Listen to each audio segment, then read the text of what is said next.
The distress in the electricity sector has often made the news. Now, a new bill in Parliament is hoping to change that. Let's begin with the current state of the electricity sector in the country. There are three parts to the electricity sector: generation, transmission, distribution.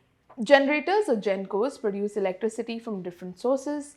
Transmission companies or transcos supply this power from the source of generation to the areas of consumption. Distributors or discoms purchase power from the generators and supply them to consumers directly. In 2003, among other things, the Electricity Act delicensed generation of electricity and set up the CERC, Central Electricity Regulatory Commission, and State Electricity Regulatory Commissions, or SERCs. Although private players have been allowed to enter the market for both generation and distribution of electricity since 2003, their presence in the distribution sector has remained small. So currently most discoms run as state-owned monopolies. A persistent issue with these state-owned discoms is their stressed balance sheets. This is despite the fact that the 2003 Act allows multiple discoms in the same area. The reason that this provision remains non-functional is because at present, each discom must set up their own distribution network. The bill removes this requirement. The bill now permits multiple distribution companies in the same area to operate using the existing infrastructure. This means that we would move from a situation where one discom provides services to a particular area to a situation where consumers can choose from multiple service providers. This would affect how much power is supplied by each discom, which in turn would affect the way discoms buy power from GENCOs. So the bill makes a few related changes. The bill adds that a discom must provide non-discriminatory open access to its network to all other discoms operating in the same area on payment of certain charges.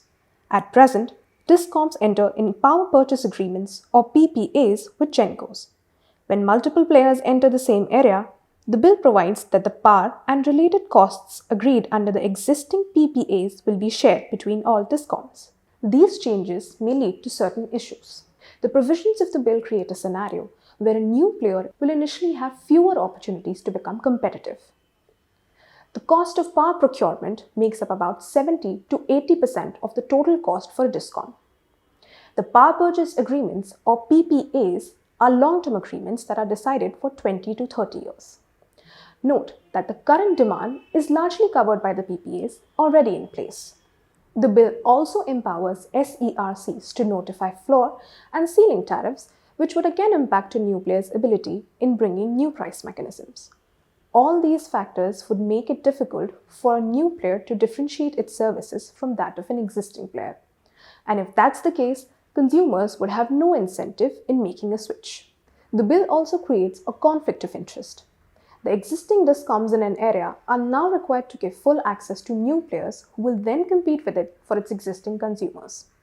Beyond the question of access, this can also lead to a situation where a network-owning discom can use revenue from its network to provide discounts to consumers, giving it an unfair advantage. The question is if this is the best mechanism to address the issue.